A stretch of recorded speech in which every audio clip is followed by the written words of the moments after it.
مرحبا وأهلا بكم في برنامج داخل واشنطن. معكم مضيفكم روبرت ساتلوف. برغم ترويجه لفكرة أمريكا أولاً، خصص دونالد ترامب الكثير من الوقت والطاقة للسياسة الخارجية، وجاء الشرق الأوسط في صدارة أجندته. أعلن انسحاب أمريكا من اتفاق إيران النووي، وطبق سياسة الضغط الأقصى ضد النظام الحاكم في طهران. حسن علاقات بالدول العربية التي شعرت بأنها لم تكن محل تقدير في عهد باراك أوباما.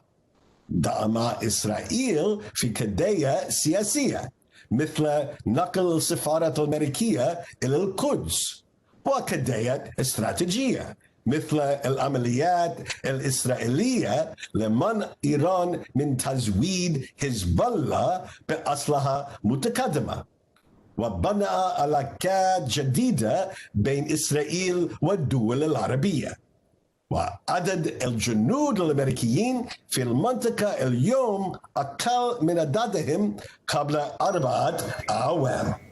بالنسبة للبعض هذا السجل رأي، وبالنسبة للآخرين الذين يشيرون إلى عدم إحراز تقدم بشأن حقوق الإنسان والديمقراطية والقضية الفلسطينية وهروب التي لم تضع بعد أوزارها في سوريا واليمن وليبيا، هذا السجل متواضع.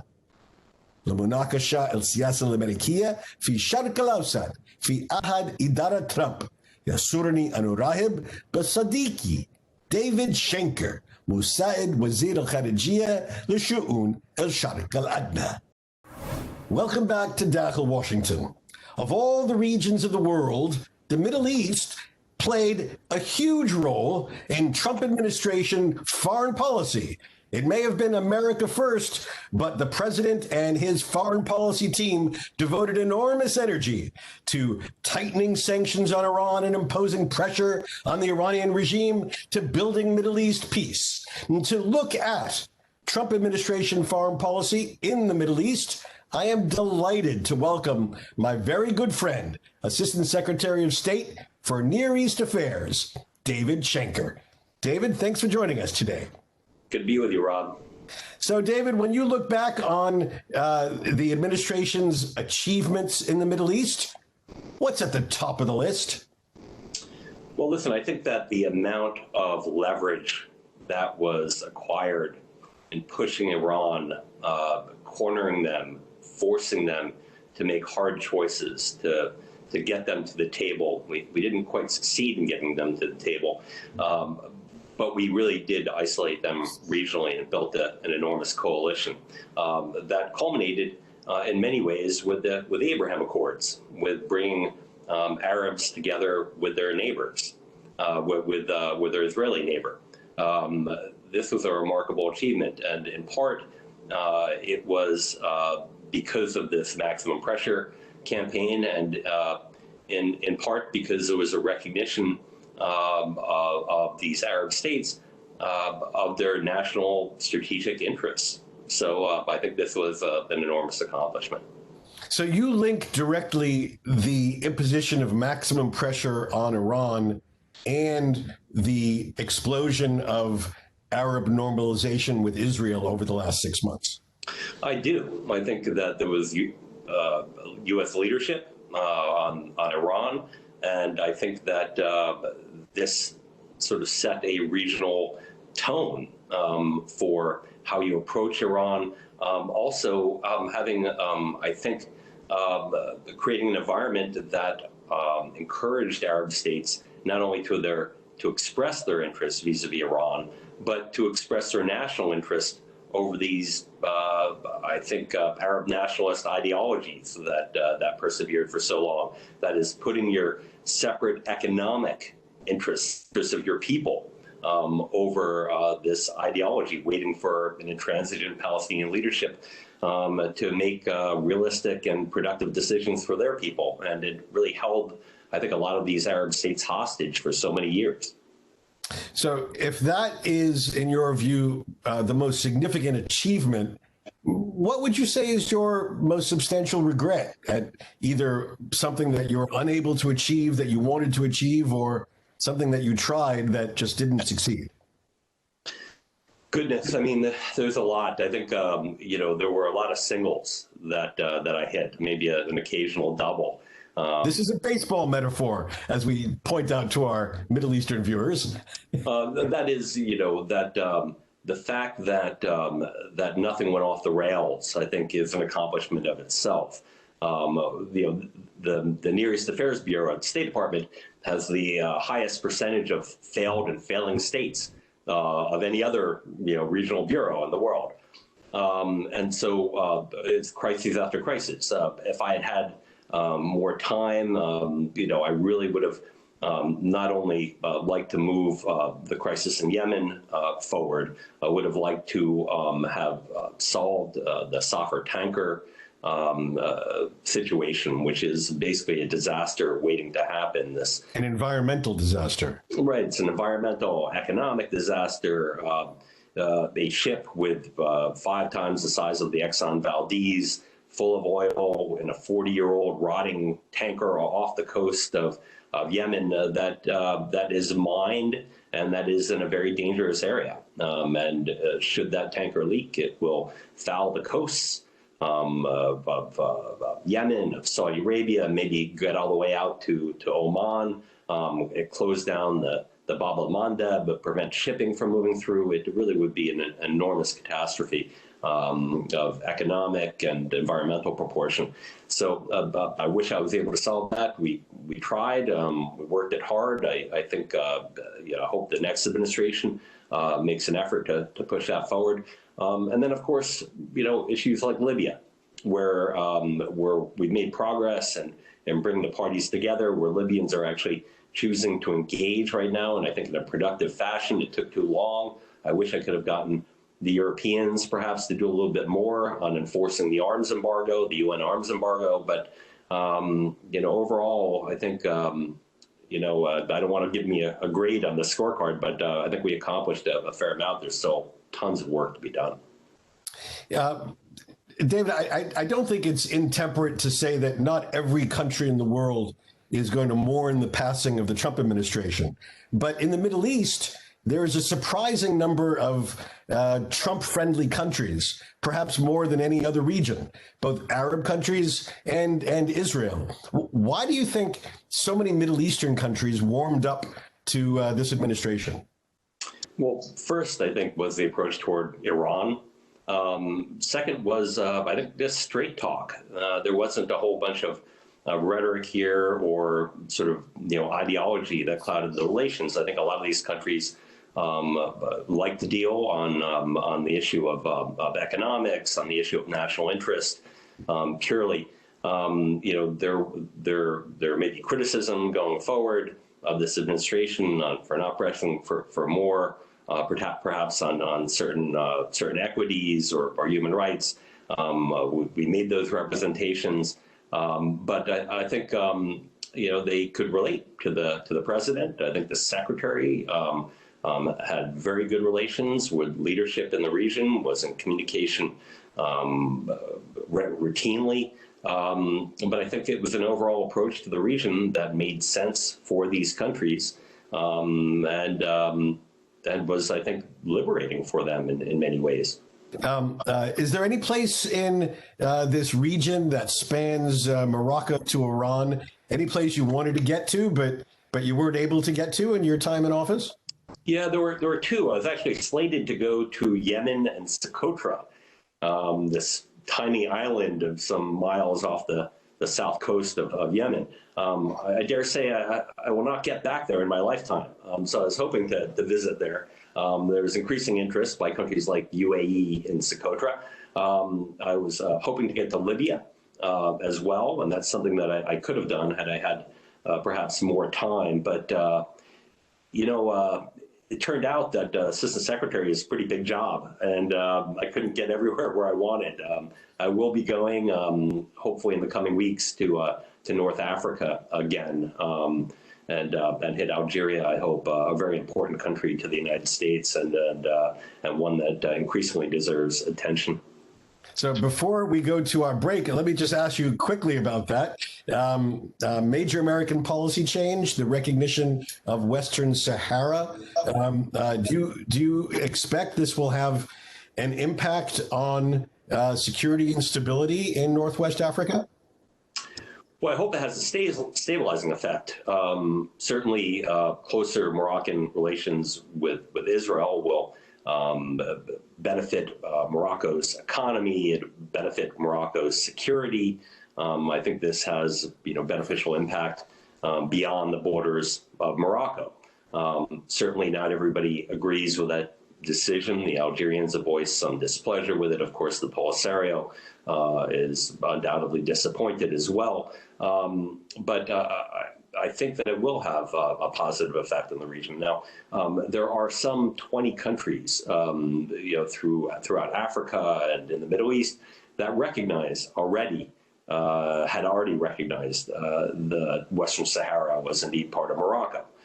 So it's not like we are the first, but I think that this made possible the deal with Israel, and in keeping with the Trump administration's, I think, view for sort of accentuating or recognizing certain truths that this was indeed part of Morocco de facto, that this wasn't a break with how this administration has dealt with other crises in the region.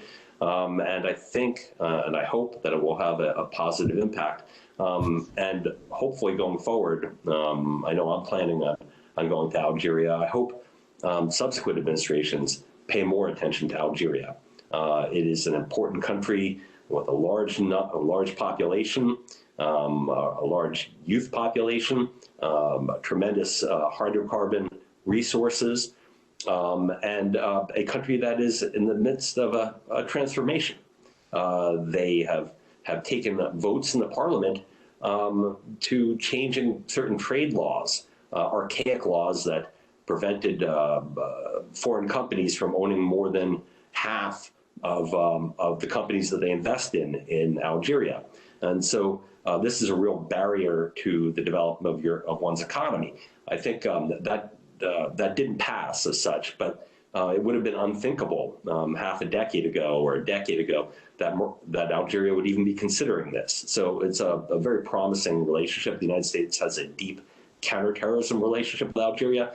I think there's great prospects for doing even more with Algeria. So I'm bullish on Algeria. All right. Fascinating. All right. After the break, we're going to take a look around the region at some of the key issues on your agenda.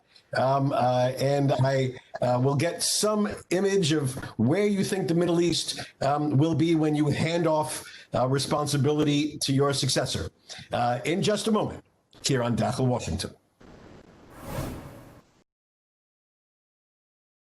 When I grew up, facts were facts. Objective truths you could learn, but not dispute. 2 + 2 is 4. The earth revolves around the sun. George Washington was our first president. Nowadays, of course, facts are a matter of great dispute. And where one gets one's facts says a lot about one's view of truth. So where should you get your facts? I believe that a multiplicity of sources is the best antidote to the relativism of truth. In other words, read a lot from different outlets, or if you prefer, watch a lot of different channels. In our house, we watch a lot of CNN, but we always flip back to Fox to find out what a good chunk of America is watching, with a dose of public broadcasting's NewsHour thrown in for good measure. I receive the old-fashioned paper edition of the Washington Post every morning, which I read with enthusiasm, including the obituaries, just to make sure I'm not there.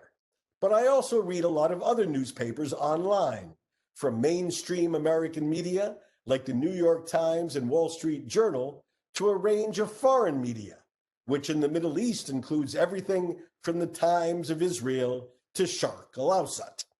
And that's just the daily stuff, not including magazines and journals.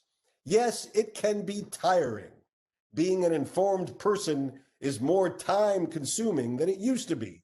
But the alternative is dangerous. It's called ignorance.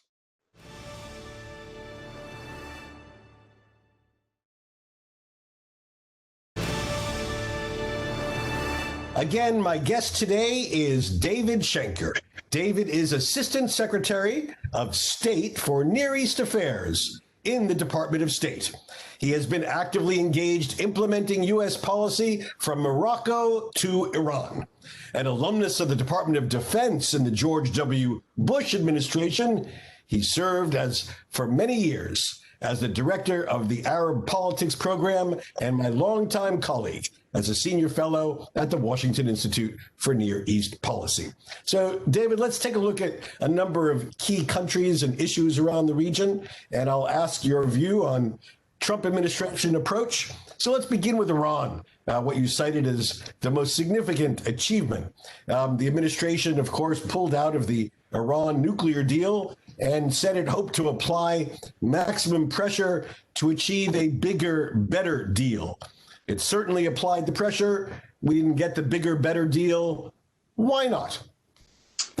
Well, listen, I think over the past, 2.5, 3 years, the administration has denied Iran some $70 billion of revenues, money that could have been spent on its militias abroad, whether it be Hezbollah, the Houthis, the Fatimiyun, the Hashid, across the region, doing nefarious activities, plying them with ballistic missiles, with light attack cruise missiles, with one-way attack UAVs, enormous capabilities, and they've had less money to do that recently.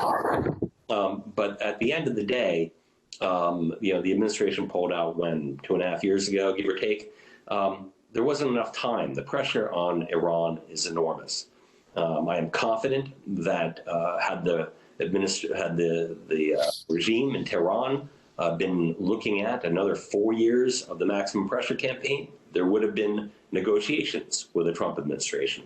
My hope and my profound wish, not as a former administration official, but as an American, is that a Biden administration recognizes the hard-fought and hard-won leverage that has been gained with Iran and puts it to good use in terms of a negotiation going forward. That is a recognition that a nuclear deal with Iran is essential. It is essential to make sure that the most dangerous nation, one of the most dangerous nations on the face of the earth, does not have the most dangerous weapons on the face of the earth. But it is also critical that they don't have the delivery systems. And it is also critical that they don't have the ability to undermine stability at will with immunity throughout the Middle East. That is, in Yemen, in Syria, in Iraq, in Lebanon, and elsewhere. And so I hope, and I actually have some confidence that the next administration will recognize that. Tony Blinken, Jake Sullivan, these are pros. They understand, they've been there before, and it would be folly to really give it away for nothing. So I hope they put it to good use. Okay, thank you. Let me ask you about Lebanon, a country that I know is near and dear to your heart. Despite all of the tragedies in Lebanon, the political elite still refuses to make economic, political, financial reforms. Instead, they seem to choose the path of a failed state. Is that the future of Lebanon, a failed state? Well, I hope not. They certainly are a failing state right now. The political elite has not demonstrated a will or inclination to making difficult decisions. We have laid out what I think is a realistic and sensible plan. We're not talking about personalities in Lebanon, whether it's Hariri or Aoun, or we're talking about principles. And these are principles I think every Lebanese should be able to back, and certainly every American. principles of transparency, of accountability, of disassociation from regional conflicts, of fighting corruption. If a Lebanese government does not commit to these principles, I don't see how a U.S. government can back any type of IMF bailout or any type of IMF program. And we have laid that out for the Lebanese, and it is gut-wrenching. Very good. Dave Shanker, Assistant Secretary of State, thank you so much for helping explain the administration's approach to this vital region of the world to all of our viewers in this vital region of the world. Thank you.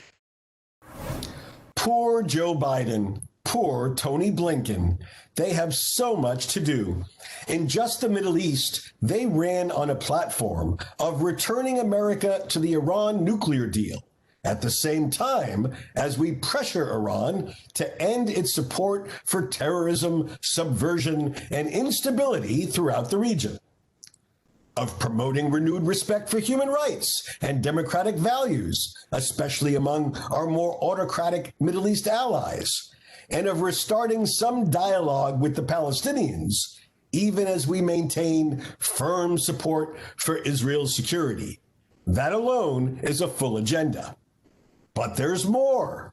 There are conflicts that continue unabated inside Syria and Libya, for example, conflicts that began when Biden was vice president under Barack Obama, that continued throughout the Trump years, and that persist until Biden himself takes over the Oval Office.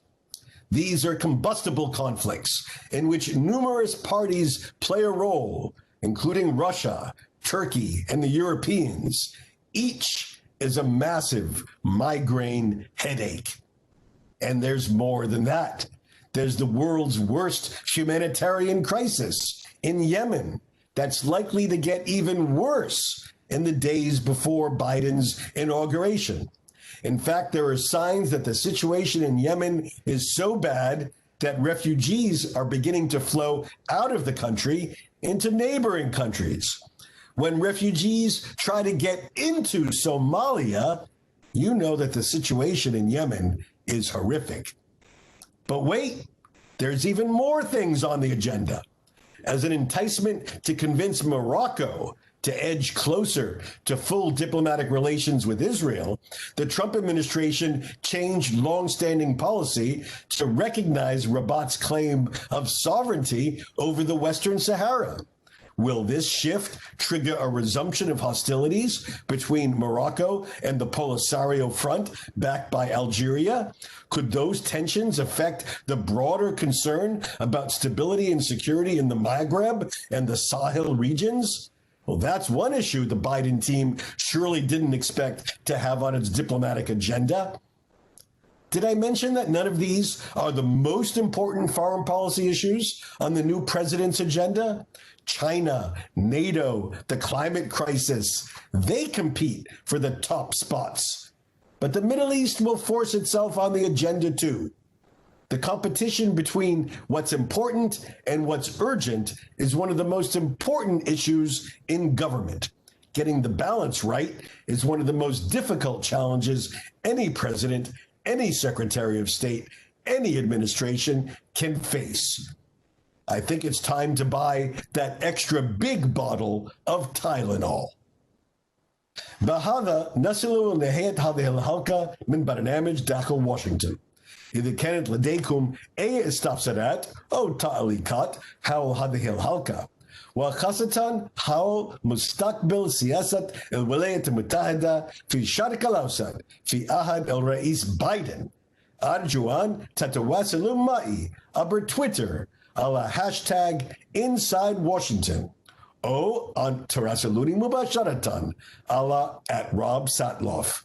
سأراكم الأسبوع المقبل وإلى أن ألقاكم. شكرا لكم وإلى اللقاء.